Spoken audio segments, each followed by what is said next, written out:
Good evening বন্ধুরা, 5টা বাজে, তাই জন্য ইভিনিং দিয়েই শুরু করলাম। কেমন আছো বলো সবাই? আশা করি সকলেই ভালো আছো, আমিও ভালো আছি। তো আজকে একটা বিস্ময়কর জিনিস, অদ্ভুত, সত্যি অদ্ভুত, ভুতুড়ে, অমানসিক, অমানবিক, তার সাথে সাথে হচ্ছে পৈশাচিক, তার সাথে সাথে হচ্ছে ভৌতিক, খুব খারাপ একটা ব্যাপার নিয়ে তোমাদের সাথে আলোচনা করতে এলাম, বলতে এলাম। সত্যি কিন্তু ভীষণ ভীষণভাবে ক্ষতিকারক একটা জিনিস, একটা ভিডিও দেখলাম, তো সেটা নিয়ে তোমাদের সাথে একটু আলোচনা করতে এলাম। তো দেখো, সবসময় যে কাউকে ভালোবাসি না বলে তার ভালোটাও বলবো না, তার খারাপটাও বলবো না, এটা কিন্তু নয়। কারণ আমরা কিন্তু এখানে কেউ কারোর শত্রু নই, তাই না? আর কেউ কারোর আত্মীয় বন্ধু বান্ধব প্রতিবেশী হতেও আসেনি আমরা। তো যেটা দেখি সেটা নিয়েই কথা বলি এখানে। তাতে কারোর ভালো লাগে, কারোর মন্দ লাগে। কেউ ভালো একটা সম্পর্ক করে সম্পর্ক নষ্ট করে দেয়, কেউ আবার সেই সম্পর্ক এতভাবে জড়িয়ে রাখে যে ছাড়ানো যায় না। এরকমই তো সবভাবে নিয়ে আমরা চলি না এখানে। কিন্তু সত্যি বলছি, আজকে ব্লগ চ্যানেলে আজকে কি বলবো, সুই বলছি, কারণ আমি ঘোরামুখী বলবো না, সুই বললাম। তো ওর একটা ভিডিও দেখলাম, যেখানে সে ব্লগ ভিডিওতে দেখাচ্ছে যে রাত 12টার সময় তার বাড়িতে কেউ একটা প্রদীপ বা মোমবাতি মতন কিছু জ্বালিয়ে রেখে গেছে বাইরের বাগানে। তো সত্যি কিন্তু সেটা কিন্তু সত্যিই ভয়ানক ব্যাপার। কারণ এরকম কিন্তু সাধারণ মানুষরা করে না, যারা ভদ্র সভ্য শিক্ষিত মানুষ তারা করে না। কিন্তু না, এটা ভুল ধারণা আমাদের, তারাই এগুলো বেশি করে। কারণ ও আমার থেকে বড় হয়ে যাবে, ও আমার থেকে বেশি বড় লোক হয়ে যাচ্ছে, ওর জ্ঞান বেশি, ও দেখতে সুন্দর, ওর শ্বশুরবাড়িতে এত বড়, বা ওর এটা আছে আমার এটা নেই, এই জ্বলনটা কিন্তু যারা বেশি শিক্ষিত, যাদের বেশি পয়সা আছে, এদের মধ্যে দেখবে বেশি। এটা কিন্তু আমি আমার মত অনুযায়ী বললাম। তো শিক্ষিত অশিক্ষিত দিয়ে এইসব হয় না। যারা শয়তান প্রকৃতির মানুষ হয় তারাই এইসব কাজ করে। যাদের মনের মধ্যে হিংসা, জ্বলন, বিদ্বেষ বেশি, তারাই এই সমস্ত কাজগুলো করে। অন্যের ক্ষতি করে নিজের ভালো করার চেষ্টা করে, নিজের সব কিছু নিজের থাকবে, অন্যের না। এরকম একটা মনোভাব নিয়ে মানুষ কিন্তু এই সমস্ত নোংরা কাজগুলো করে। যে ওকে মেরে ফেললে পরে আমি সব সম্পত্তিটা পেয়ে যাব, ওকে এইটা করলে পরে ওর বাচ্চা কাচ্চা হবে না, ওকে এটা করলে পরে ওর শ্বশুরবাড়িতে ঝামেলা লাগবে, ওকে এটা করলে পরে ও বরের থেকে আলাদা হয়ে যাবে। এই বিদ্বেষণ, এই ওই সেই কত রকম ক্রিয়া এই ইউটিউবে এসে শুনতে পাই, আরও চারিদিকে নানান রকম থেকে শুনতে পাই। তো আমি যখন দেখলাম না ভিডিওটা, একটু আগেই দেখেছি ভিডিওটা, সত্যিই আমার কিন্তু খারাপই লাগছিল। দেখো, মেয়েটার যতই যাই হোক না কেন, একটা সন্তান তো নেই না। সত্যি যতই ও ভিডিও বাজে করুক, যাই করুক না কেন, মনের মধ্যে একটা কষ্ট সবসময়ের জন্যই কিন্তু আছে। যতই বলুক আমি আর চাই না, বা আমার ওটা দরকার নেই, ওই বিষয়ে বলতে চাই না, কোথাও না কোথাও সারা দিনের পরে তার কিন্তু চোখে এক ফোঁটা হলেও জলটা পড়ে। তো সেটা আমাদেরও কষ্ট লাগে, আমাদের প্রত্যেকেরই কষ্ট লাগে, অন্তত আমার তো লাগেই। যতই ওকে নিয়ে ভিডিও করি না কেন, তবুও একটা খারাপ লাগা কিন্তু থেকেই যায়। কারণ আমরাও তো মানুষ, আমরাও তো মা হয়েছি, বুঝতে পারি একটা মেয়ের মা না হওয়ার যন্ত্রণাটা আমরা বুঝতে পারি। কিন্তু তাই বলে কোনো মানুষ এরকমভাবে খারাপ করতে আসাটা সত্যিই কিন্তু অবাস্তব একটা ব্যাপার, তাই না? তাও আবার রবিবার দিন, খুব সম্ভবত বোধহয় রবিবার। তো সেখানে দাঁড়িয়ে এরকম নোংরা কাজ কি করে মানুষ করতে পারে আমি জানি না।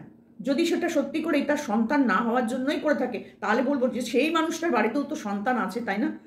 ভাবে না একবারও, লোকের ক্ষতি করার সময় তারা একবারও ভাবে না যে এরকম একটা কাজ করছি, তাতে আমার কোনো ক্ষতি হতে পারে কিনা। আমি এরকম বহু বহু ঘটনা দেখেছি, শুনেছি, কিন্তু না সত্যি দেখেছি। তারপর সেই মুহূর্তে হয়তো তারা খুব ভালো আছে, খুব উজ্জ্বল ভবিষ্যৎ, কিন্তু ভগবান তো আছে না, ভগবান কিন্তু ঠিক দেখে সব কিছু। আমার কালকে এত খারাপ লাগছিল, কি বলবো। সত্যি ভগবান কি নেই? সত্যি কি ভগবান আছে? আমি জানি না, বিশ্বাস করো। কিন্তু যারা এই কাজগুলো করে না, তারা অতি নীচ মানসিকতার মানুষ না হলে এই ধরনের কাজ কেউ করে না। যদিও ঘটনাটা সত্যি মিথ্যে আগে পাছে কিচ্ছু জানি না, কিন্তু যেটুকুনি দেখেছি সেটুকুনি নিয়েই কথা বলতে এসেছি। কারোর বাড়িতে এরকমভাবে গাছপালা যেখানে শুকনো পাতা পাতা পড়ে রয়েছে, সেখানে একটা আগুন জ্বালিয়ে রাখা, এটা নানানভাবে ক্ষতি করার চেষ্টা করার কিন্তু সমান। হয় আগুনটা পড়ে গিয়েও ওই শুকনো পাতায় আগুন ধরে যেতে পারতো, এবং সেখান থেকে আস্তে আস্তে গাছপালা সব ধরে ধরে বাড়ির মধ্যে ঢুকে যেতে পারতো। চারিদিকেই কাঠ দিয়ে জানলা টানলা করা আছে, একটু একটু করে করে সারা রাত্রির ধরে আগুন লাগতে লাগতে কোথায় যেতে পারতো বলো তো ব্যাপারটা। আর শীতকালের রাত, ভাবো একবার, অনেক ক্ষতি করার এটাতে অনেক রকম ক্ষতি হয়। তারপরেও একটা কথা বলবো, যে এই যে রাত্রিবেলায় বাথরুমটা বাইরে করতে যাওয়া, এটা আমার মনে হয় আরও বাজে কাজ, আরও বাজে কাজ। বাড়িতে এত সুন্দর একটা বাথরুম হওয়ার পর সেই মানুষটাকে বাইরে বাথরুম করতে যেতে হয় কেন? প্রতিদিন রাত্রিবেলা সে নাকি বাইরেই বাথরুম করতে যায়, কেন রাত্রিবেলা বাইরের বাথরুমে বাথরুম করতে যায়?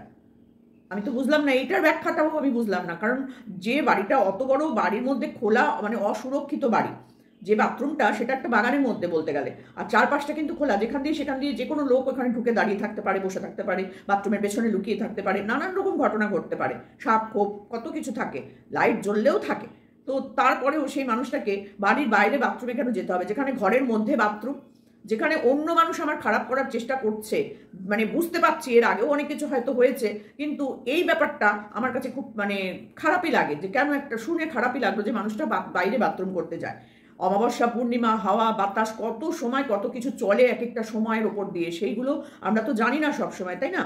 অনেক সময় শুনেছি মা মাসিদের মুখ থেকে, আমার শাশুড়ির মুখ থেকে, যে জামা কাপড় ছাদে বা বাইরে খোলা আকাশের নিচে সন্ধ্যেবেলার পর রাখতে নেই, তার আগে তুলে ফেলতে হয়। তারও একটা ব্যাখ্যা আছে, যে অনেক সময় ওই রাত্রিবেলার দিকে কোনো একটা নির্দিষ্ট সময়ের মধ্যে অশরীরী বা অশুভ আত্মা, অশুভ হাওয়া বাতাস এগুলো যাতায়াত করে। তো সেই সময় সেই জামা কাপড়গুলোর ওপর দিয়ে তারা যায়। অনেক সময় সেই জামা কাপড়গুলো তো মানে ওটার প্রভাবে সেই শরীরটার উপরে যখন পড়বে তারও তো ক্ষতি হতে পারে না। আমি অনেককে দেখেছি বাচ্চার জামা কাপড়টাও পর্যন্ত সারা রাত্রির খোলা ছাদের মধ্যে পড়ে থাকে। আমি নিজের চোখে দেখেছি, সত্যি করেই দেখি, আমাদের ছাদেই থাকে। তো সেখানে দাঁড়িয়ে আমি কিন্তু মানে একদিন বলেও ছিলাম যে এরকমভাবে ছাদের বাচ্চাটার জামা কাপড় অন্তত রেখো না, কিন্তু তারপরেও দেখি থাকে। এবার তারা হয়তো মানে না, কিন্তু মানা উচিত। সব কিছুই যে সবসময় উড়িয়ে দিলাম তুড়িয়ে দিলাম এরকম করা কিন্তু উচিত নয়। আজকে যে ঘটনাটা যে মানুষটাই হোক না কেন, যে কারণে যে ক্ষতির জন্যই হোক রেখে গেছে প্রদীপটা, সে তো খারাপের জন্যই রেখেছে, কখনো ভালো কোনো মানসিকতা নিয়ে তো সে রাখেনি, তাই না? ভাবো তো, আজকে যদি এই কাজটা আজকে ধরা পড়েছে বলে তাই, যদি এটা আরো আগে থেকে চলতেই থাকে, তো একটা না একটা দিন এর একটা প্রভাব তো ওর শরীরের মধ্যে পড়বেই। আর সত্যি করেই ওর শরীরের মধ্যে কিন্তু সবসময় দেখি আমরা ও অসুস্থ অসুস্থ অসুস্থ। যেটা ওর ব্লগ চ্যানেলে দেখা যায় সেটা কিন্তু ওর কন্ট্রোভার্সি চ্যানেলে দেখা যায় না। ব্লগ চ্যানেলটায় গেলে দেখা যায় যে ও সবসময় প্রায় অসুস্থ থাকে। রিসেন্ট আবার ওর পোষ্যটাও অসুস্থ হয়েছে, সেটা শারীরিক কারণে অসুস্থ হয়, সেটা মেনে নিলাম। কিন্তু এই যে কাজগুলো করছে তার জন্যও তো ক্ষতি হতে পারে, তাই না? আমার শত্রু বা আমার সাথে ভালো রিলেশন নেই তাই বলে তার ভালোটাতে বা তার খারাপ হলে বলবো না, ভাববো না, এটা কিন্তু এরকম মানসিকতার মানুষ অন্তত আমি নই। তো সেখানে দাঁড়িয়ে আমার ভিডিওটা দেখে না, সত্যি ওর মুখ চোখটা দেখে ও যে ভয় পাচ্ছে সেটা দেখে আমার সত্যিই খুব খারাপ লেগেছে, তাই জন্য ভিডিওটা করতে বসলাম। তো যেটা দেখবো সেটা নিয়েই বলবো, যেটা ভালো লাগবে না সেটা নিয়েও বলবো, যেটা খারাপ মানে ভালো লাগবে সেটা তো অবশ্যই বলবো। তো সত্যি বলছি, মেয়েটার একটা সন্তান খুবই প্রয়োজন ছিল। আগে যদি সন্তান থাকতো তার, তাহলে মনে হয় না ও এরকমভাবে ভিডিও করতে পারতো। তো যাই হোক, সেটা তার মানসিকতা, তার ব্যাপার, সেটা নিয়ে আমি কিছু বলবো না। সে তার ভিডিওর ধরনটা তার ইচ্ছাতে করে, কিন্তু বাচ্চা না হওয়ার জন্য যদি কেউ এটা বাধার সৃষ্টি করে থাকে, তাহলে ভগবান যেন তার চরমতম শাস্তি দেয়। যে করেছে এই কাজটা তার জন্য চরম শাস্তি হয়। আমি ভগবানের কাছে প্রার্থনা করি যে এই মেয়েটার জীবনে যদি সন্তান না আসার জন্য যদি কোনো মানুষ এই কাজটা করে থাকে, তাহলে বলবো তার চরম ক্ষতি যেন ভগবান করে। কারণ সেও তো মা হতে চায়, বলো তো? আজকে যাই কারণে রেখে যাক না কেন, হয়তো অন্য কোনো কারণে রেখে গেছে। এরকমও অনেক আছে, আমি দেখেছি পিপল গাছের তলায়, অশ্বত্থ গাছের তলায়, বট গাছের তলায়, নিম গাছের তলায় এরকম সব প্রদীপ জ্বালিয়ে রেখে আসে, রাত্রিবেলা মোমবাতি জ্বালিয়ে দিয়ে আসে, সন্ধ্যেবেলা। ভালোর জন্যও করে, খারাপের জন্যও করে, এগুলো তো আমরা চোখে দেখি। তো সেইখানে দাঁড়িয়ে আমি এই জিনিসটা দেখে আমার খুব খারাপ লাগলো। সত্যি বলছি, যে করেছে এই কাজটা সে অতি জঘন্য কাজ করেছে, যদি এই মানসিকতা নিয়ে করে থাকে যে ওর সন্তান কোনোদিন হবে না। তো ও এই ব্যাখ্যাটাই দিয়েছে এখানে যে এটার জন্যই হয়তো ওর সন্তান হচ্ছে না। দেখো, ওর তো মায়ের একটা মন তো ওর আছে না, একটা চাওয়া পাওয়ার জায়গা তো ওর আছে। তো সেখান থেকে দাঁড়িয়ে ওর এটাই মনে হয়েছে যে আমার সন্তানের জায়গাটা হয়তো এইভাবে আটকে রেখে দিয়েছে। আরও কত কি করেছে কিছুই জানে না ওরা। সত্যি এটা হতেই পারে, কিন্তু এটা কিন্তু অস্বাভাবিক কিছু না। অনেক সময় আমরা শুনেছি যে মেয়ের বিয়ে আটকে রাখে, বিশ্বাস করো আমি শুনেছি, কিন্তু মেয়ের বিয়ে আটকে রেখে দিয়েছে, সন্তান না হওয়া আটকে রেখেছে, স্বামী স্ত্রীর মধ্যে পুরো বিচ্ছেদ ঘটিয়ে দিয়েছে। সরি, এমনও মানে ওই বাড়িতে তার সেই বউটা বেশ সুখে স্বাচ্ছন্দ্যে বাস করছিল, হঠাৎ করে তার সাথে তার স্বামী এমন ঝামেলা, এমন কিছু হলো, মেয়েটা বাড়ি থেকে বেরিয়ে চলে গেল। এখানেও কিন্তু এই টুকটাক ঝাড়ফুঁক কাজ করে, কিন্তু সেটা বেশি দিন নয়, তারপর সেটার কাজটাও অনেক সময় ঘুরেও যেতে পারে। তবে আমি বলবো যে কখনো এরকম খারাপ কাজ করা উচিত নয়, কখনো উচিত নয়। যে বা যিনি করেছেন, যদি এরকম আপনি ইউটিউব চ্যানেলের মধ্যে কেউ থাকেন বা এই ভিডিও যদি আপনার কাছে পৌঁছায়, তাহলে বলবো ভগবান কিন্তু সব কিছু দেখে। কোন দিন ঘুরিয়ে না আপনার বাড়িতে সেই জিনিসটা মানে গিয়ে পড়ে, সেই প্রকোপটা। কেন আপনি করেছেন এই কাজটা? একটা সংসার আপনি করতে পারেন না, ভাঙতে চলে এসেছেন কোন কারণে? ও তো আছে ওর মতন করে, যেভাবেই হোক না কেন, মন মানিয়ে টানিয়ে নিয়ে একটা পোষ্যকে রেখে তাকে সন্তান হিসাবে স্নেহে মানুষ করে যত্ন করে সে তো আছে। সে তো কারোর ক্ষতি করতে যাচ্ছে না, সে তো কারোর বাড়িতে গিয়ে প্রদীপ মোমবাতি ধূপকাঠি জ্বালিয়ে আসছে না, আসছে কি? তাহলে কেন তার পেছনে এইভাবে লেগে পড়ে থাকা? অদ্ভুত একটা ভিডিও দেখলাম, সত্যি আমার মনটা খারাপ হয়ে গেল। বিশ্বাস করো, আমার খারাপ হলো বলেই আমি এই ভিডিওটা করতে বসলাম, যে মানুষ কত খারাপ হতে পারে না, এই সব দেখলে বোঝা যায়। আমার একটা জানাশোনা বন্ধুর বাড়িতে আমি শুনেছিলাম, তাদের বাড়িতে মানে সুন্দর মানে সংসার, তাদের সুন্দর সংসার, ভাই বোন আত্মীয় স্বজন মিলে গল্প গুজব হাসি ঠাট্টা সব কিছু হতো সেই বাড়িটায় একটা সময়। এখন সেই বাড়িটা পুরো মানে কি বলবো মৃত্যুপুরীর মতন হয়ে গেছে। সে বাড়িটা এখন আর মানে কেউ যায়ও না, কেউ মানে হাসির আওয়াজও শোনা যায় না, সেই গল্প সেই আড্ডা সেই আর কি কিচ্ছু হয় না। জানি না কি কি তার কারণ, কি তার ফলাফল। তবে অনেক কিছু অনেকের কাছে শুনেছি, সেগুলো সবটা আমি বলবো না, এখানে বলাটা উচিত না, কিন্তু আমি দেখেছি কিন্তু চোখের ওপরে যে টুকটাক ফুকটাক এইসবের বেশি দিন হয় না। আর যদি সেটা ভুলভাল কোনো কারণে হয় তাহলে তার দিকে ফিরে যাবেই, আজ না হোক কাল, কাল না হোক পরশু। মানুষের ক্ষতি করে কোনোদিন কোনো মানুষের ভালো হয়নি আজ পর্যন্ত, ভালো হয়নি। সে যেভাবেই ক্ষতি করার চেষ্টা করুক না কেন, একদিন না একদিন তার ঠিক ফিরে আসবেই আসবে, আসবেই আসবে। এটাই নিয়ম, এটাই ভবিষ্যৎ, এটাই ভবিতব্য। আমার খুব খারাপ লেগেছে। তবে আমি একটা কথা বলবো, যদি আমার ভিডিওটা ওর কাছে গিয়ে পৌঁছায় বা ও দেখে, আমার তো ছোট চ্যানেল, ও দেখে না, ভিউজ হয় না, ওই জন্য ও দেখে না। তো আমি একটাই কথা বলবো যে হাজব্যান্ডকে অন্তত রাত্রিবেলায় এত সুন্দর বাথরুম বাড়ির মধ্যে থাকা সত্ত্বেও বাইরের বাথরুমে বাথরুম করতে দিতে যেতেন, আর যেন না যায়।